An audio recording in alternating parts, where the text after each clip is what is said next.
Join me as I create some amazing fall decor using Sonnet's Makers Box. Welcome to the Chic Show.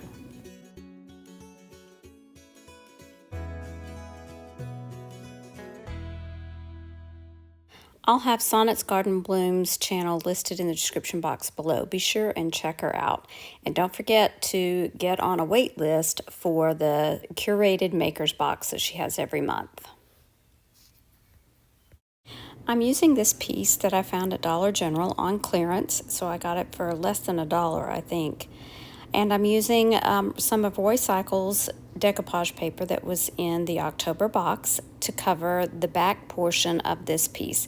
And the front portion is actually going to be a Christmas piece that you will see at a later date. So this is actually the back piece. I painted the frame black with black chalk paint, and now I am just adding on some liquid patina and putting down my decoupage paper. While that dries, I'm going to be using some of Connie's rice paper with these beautiful witches. I'm using the larger piece.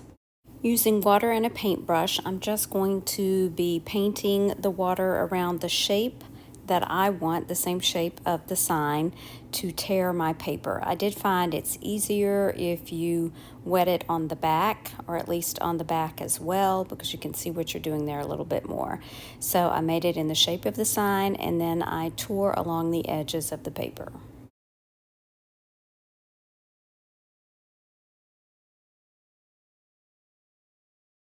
Now I'm also going to be using this piece that I tore out of a book of vintage New York Times newspapers. And I'm doing the same thing. I'm making that same shape, but I am making it a little bit larger than I did with the witches. I'm going to be layering these two papers, so I'm going to place the witches down as shown here, and I'm using my liquid patina to adhere that to the newspaper page.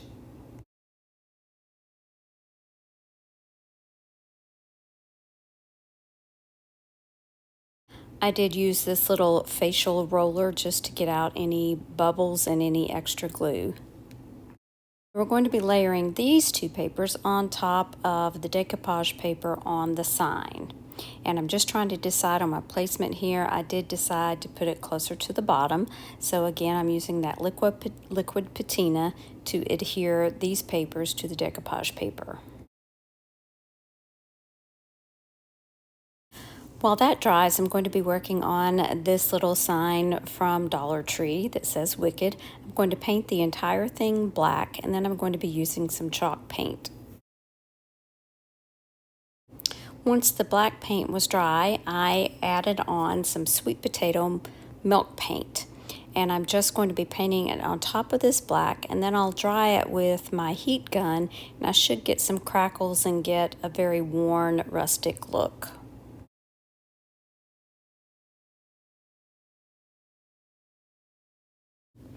And here's what it looks like when it's finished. Milk paint does need to be sealed, so I will go over this with some liquid patina as well.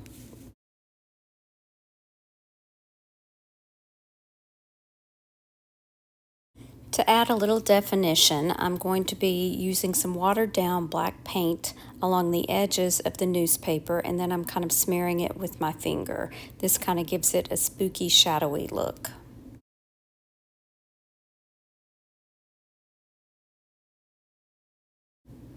And I'm going to use some hot glue to glue on my word Wicked, and then this project will be complete.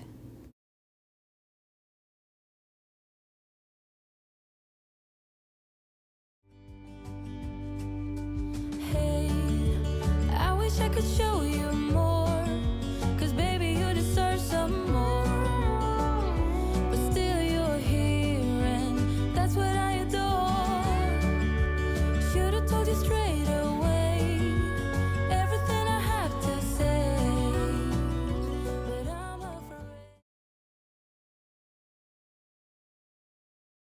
I liked the shape of this Halloween sign, but the front of it is not really for me. So I removed that skeleton, and I'm going to be using the back of this sign.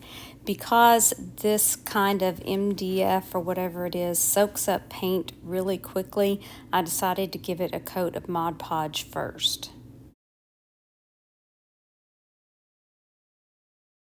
Once the Mod Podge was dry, I used some painter's tape to kind of tape off a border around the edge so that I could paint that with Waverly chalk paint and ink.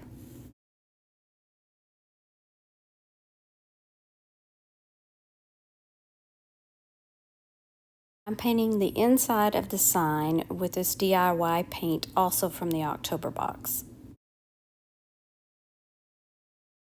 I'm using some of Folk Art's Crackle Medium for the next part, and I'm going to be painting this on top of the paint with long strokes. So you don't want to put too many strokes in there or it messes it up and it won't crackle correctly.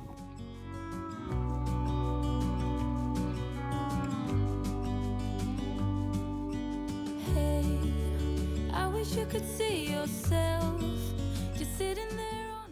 While that dries, I'm using some more of Roycycle's papers from the box, and I'm tracing around a circle, and then I'm also cutting out this beautiful crow from Connie's Rice Papers, and I am fussy cutting this, the pumpkin and the crow.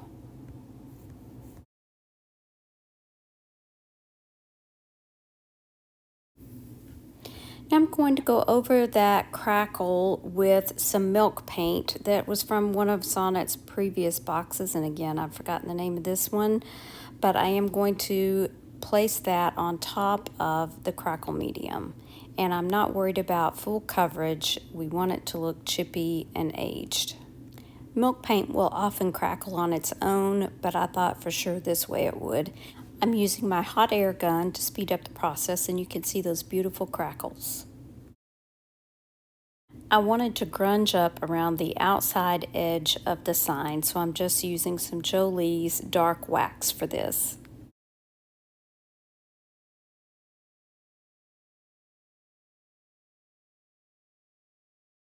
Now I did leave a portion of the bottom part of this rice paper, and again I'm just using that water method to tear away the edges that I don't want, and I actually take it down a lot more than what it actually looks like here. I'm afraid, and I know you haven't noticed. You know.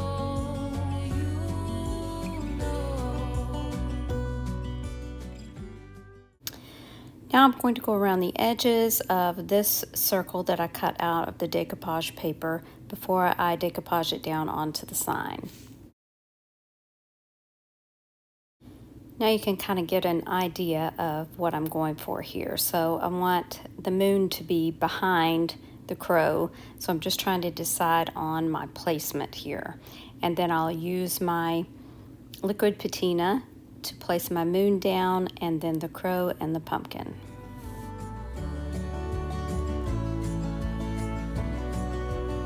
I fall into you.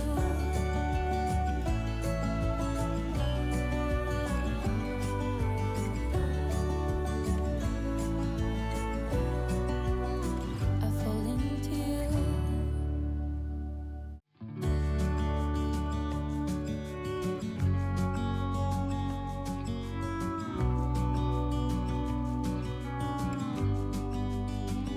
And this completes the messiest part of this project. So now I can set that aside to dry. Now I'm using some of IOD's Apothecary stamps to stamp on some words at the bottom, and then I'm also going to be using the larger letterpress stamps for the top.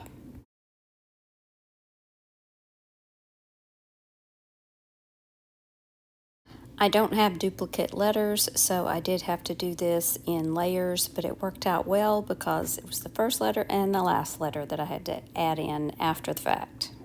I did get a little heavy-handed on the O, so I ended up wiping that off as much as I could, painting over it a little bit, and restamping it. It's not perfect, but it's okay with the style of the sign. Lastly, I took some of this burlap ribbon, made a little X, glued it to the top to hide that hole, and then glued a black button to it. You could certainly add a hanger to this piece if you'd like, and I will probably do so at some point, but for now I just wanted it to stand on its own.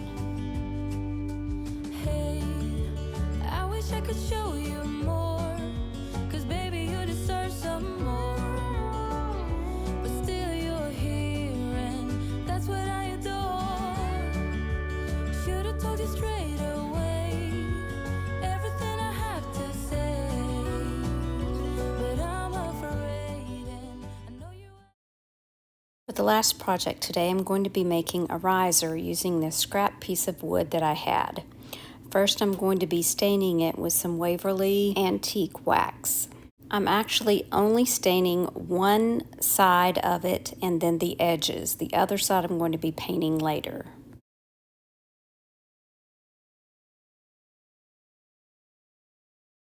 I probably should have watered this down just a little bit because this is really, really dark.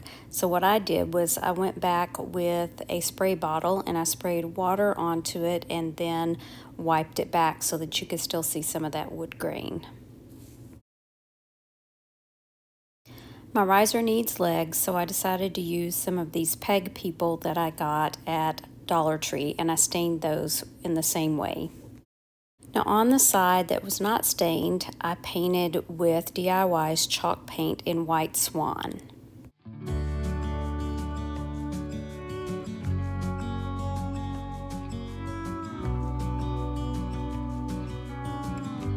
I'm using this beautiful fall Roycycle paper from the Makers Box in October, and I chose to use the 3 butterflies. They fit perfectly on this piece of wood.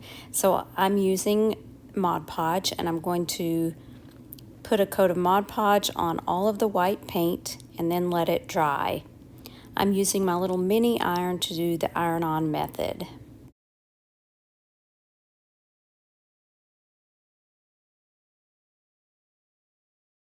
Once it was ironed on and cooled off, I went back with my finger sander and I sanded off the excess paper. Let you go, put your arms around me and I'll let you know how it feels when time goes slow.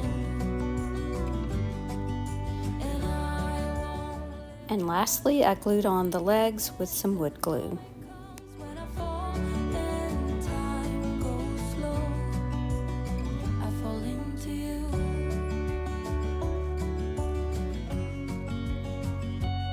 I fall into you. I hope you've enjoyed these projects today. I would love to know which one is your favorite, and be sure and check out Sonnet's channel in the description box below. Here's another video I think you might like. Thanks so much for watching. Remember to share the chic. Bye now.